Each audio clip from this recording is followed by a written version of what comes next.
We are just weeks away from January 31st, 2026, and the tension at Madison Square Garden is already reaching a boiling point. Usually, when two elite fighters meet, the conversation is about power versus speed. But for Shakur Stevenson versus Teofimo Lopez, the narrative has shifted to something far more mysterious. We aren't just watching a fight, we are watching a collision between the Matrix and what legendary trainer Teddy Atlas calls neon talents. While the odds makers are playing it safe, the experts are predicting chaos. Is Shakur's defense truly impenetrable, or does Teofimo possess the one unteachable quality that can shatter the perfect game plan? Teofimo has those it factors, those special qualities, those explosive skills, those neon talents that I often talk about, that you either have them or you don't have them. Where, whether you want to call it the quick twitch, muscles, fibers, whatever you want to call it, but he has those kind of explosive abilities. And that makes him a guy that, if he's on that particular night, it puts him at a different level. Teddy Atlas has seen it all, and when he looks at Teofimo Lopez, he sees something that statistics can't measure. Atlas describes Teofimo as having neon talents, those explosive, blinding flashes of brilliance that you simply cannot teach. According to Atlas, you either have these IT factors or you don't. While Shakur Stevenson is the model of consistency and technical perfection, Teofimo is the wild card. Atlas argues that Teofimo's unpredictability is his greatest weapon. He might look inconsistent against lower-level opposition, but when the lights are brightest, those neon qualities allow him to do things that defy logic. This is the danger Shakur faces. He isn't fighting a standard boxer. He's fighting a man who thrives on chaos. Would Teofimo knock out Shakur? No. Can Teo adjust to the point where he beats Shakur? Yeah. You don't see how? Shakur hates slick and economic boxers. So does Teo. They both hate what each other are. Shakur looks great against volume punchers. De Los Santos sitting back and not being active, Shakur doesn't look good. That's when they say he's boring. The thing is, Teofimo Lopez is an excellent fighter. He beat Josh Taylor and Lomachenko. How did he beat Lomachenko? By being patient. Y'all sleeping on Teo. And it's at 140. Now the thing what's wrong with Teo is, Teo also looks good as a counter puncher when you are a volume puncher too. Another thing is, Teo looks very great when he's dialed in. He fights more athletic than Shakur. Shakur fights far more technically sound, and he's a more gifted fighter skill-wise. I'm leaning towards Shakur, but Teo... Atlas focuses on the X factor. Hall of Fame trainer Abel Sanchez has dropped a prediction that has the boxing world scratching its heads. He doesn't see a knockout, and he doesn't even see a clear winner. Sanchez is predicting a draw.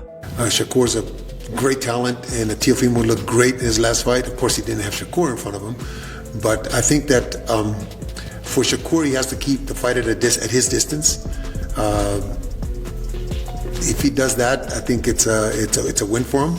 Teofimo, he's more, he wants to draw you, and he wants to counter punch. He's going to have to be a different guy this time. He's going to have to attack. He's going to have to be leading the fight, or else it's going to be a boring fight.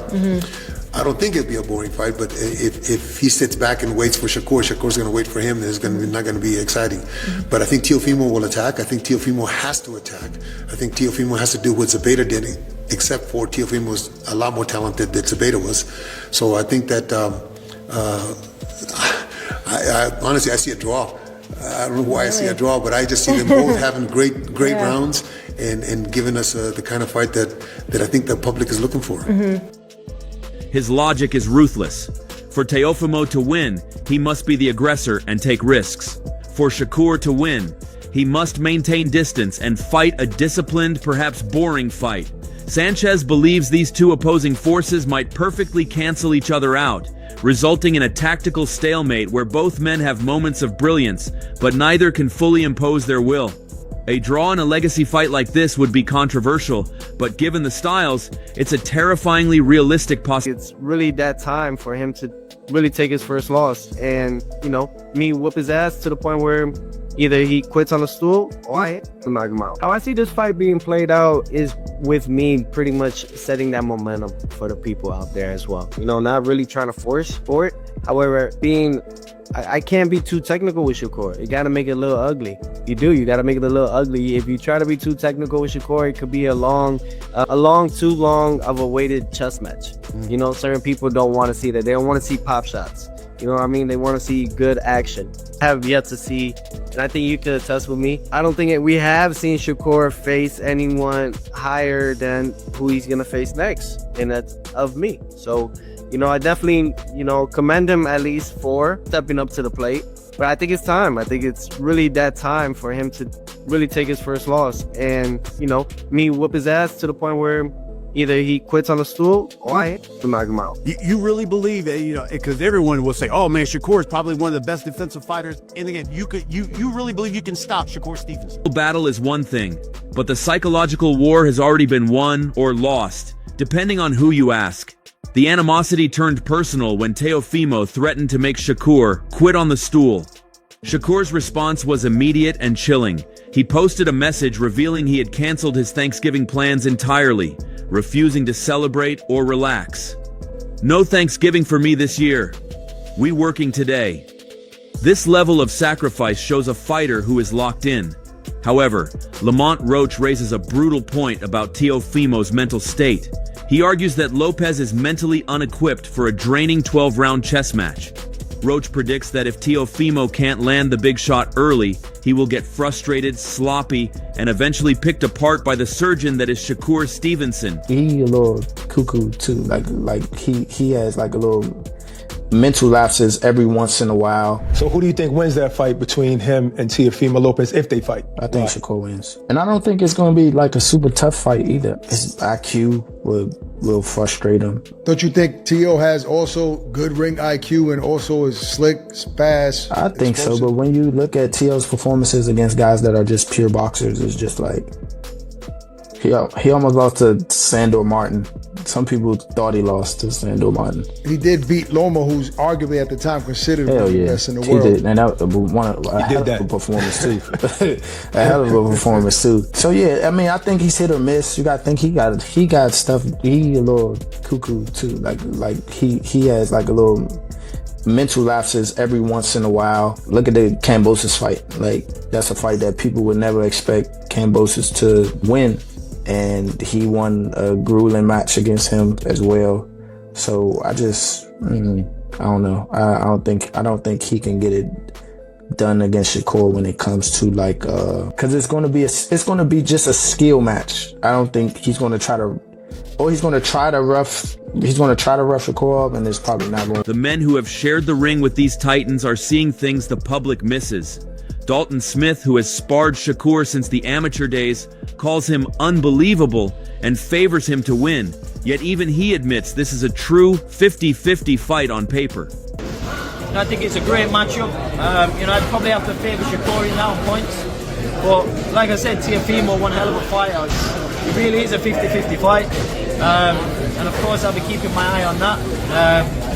But what a time to be a fighter in the 140-pound division. It's exciting. Absolutely. I think have you sparred with Shakur? I think I saw you in the interview talk about what was that sparring like and why is he the favorite over Teo? I just think of how he's progressed over the years. And you can't deny Shakur's one hell of a fighter. He's as a boxer. I don't think he's the biggest puncher, but his boxing and IQ and skills is a great fighter. And obviously, I remember Shakur from back in the junior days.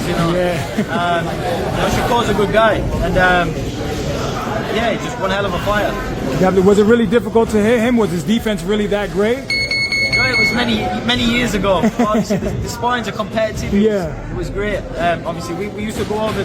I went over a couple of times to Colorado for the training camps. Yeah. I used to go with the Great Britain team, and we learned valuable lessons going over there, mixing it with the USA team, and all that over the years brings us to these moments now. Sean Davis, a teammate of Shakur, offers a specific vision of how the night unfolds. Shakur dominates the early rounds with speed, but Teofimo adjusts late, using his size and power to turn the tide.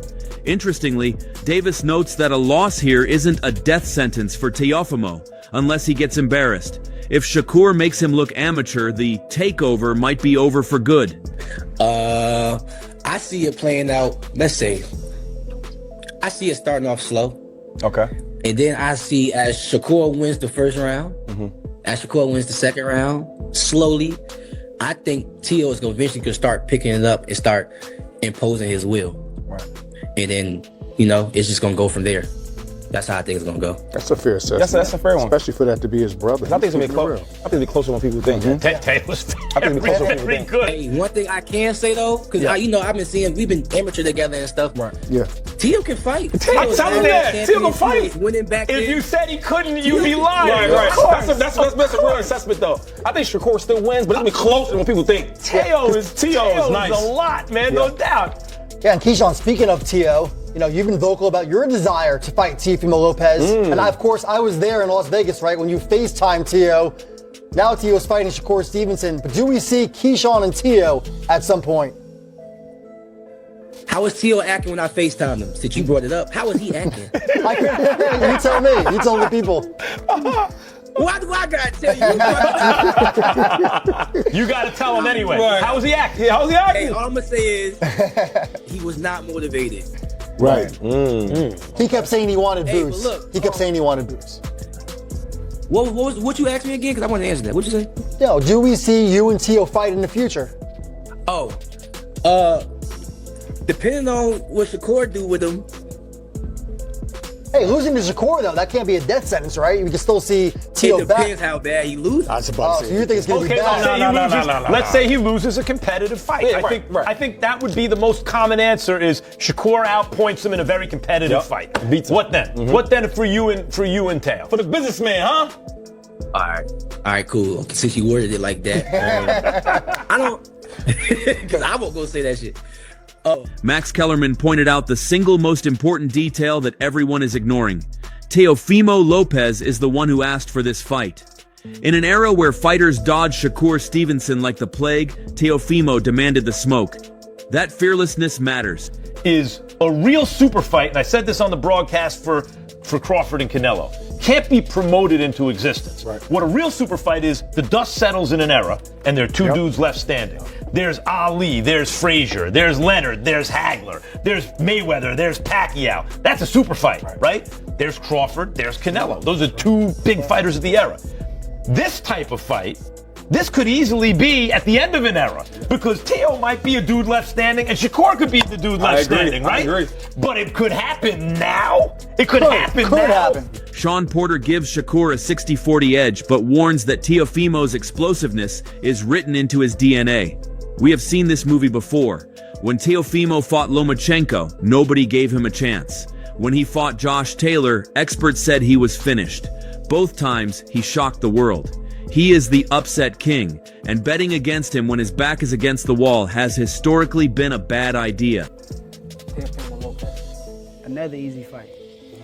The problem with him is he's too delusional to go in the gym and fix his mistakes. So I ain't even gonna, I can't say it all. Like I said, I'm gonna make that fight look easy. We are looking at the classic unstoppable force versus the immovable object. On one side, you have Shakur Stevenson, a defensive genius who sacrificed his holidays to ensure he is 100 times better than ever before. On the other, you have Teofimo Lopez, a man armed with neon talents and a history of destroying legends. Will Shakur's discipline break Teofimo's mind, or will the takeover claim its biggest victim yet? The experts are split, the trainers are predicting draws, and the fighters are ready for war. He's just not a talented guy, he's ultra-talented. And he's got some great hand speed, and his feet work very well. Absolutely. So he's kind of hard, he's an elusive guy to catch up to. And if that's what his game plan is, if he's successful with that, Tio is the guy that may not like the way that Shakur fights when they get in the ring. He may not, he may stop and stump his feet and say, "Come on, man, let's fight." Yeah, let's fight. Shakur may say, "Nah, we're not fighting. We're boxing." Yup, and that's what I was gonna finish off with. A lot of people saying this is a 60-40 fight, 70-30, being Shakur the favorite. Do you see it that way, or do you think this is a 50-50 fight? You said 60-40? Yeah. No, absolutely not. Absolutely. No, Tio's definitely in this fight. He's in it to win it. I think. I mean, we talking pure boxing. Yeah. Shakur, but we talking dog. Teo. Yeah. And Teo's just as fast. I mean, like, there's speed and there's elite speed. Teo's got speed. Shakur's got elite speed. But that's not too far off, especially when you're not a come forward fighter. Shakur's not a come forward, step to you with my speed and hurt you with my speed type fighter. Yeah. So, you know, that speed gets neutralized when you're moving in the other direction. Absolutely. It gets neutralized when you're moving in the other direction. No, it's not 60-40. It's a 50-50 fight. There you go, ladies and gentlemen. You heard it from... Have winning this battle of styles. Let me know in the comments below. That's all from today's video. If you enjoyed it, remember to leave a like, subscribe, and ring that bell icon so you never miss our upcoming videos. And don't forget to share your thoughts in the comments section. Stay tuned, and we will catch you in the next video.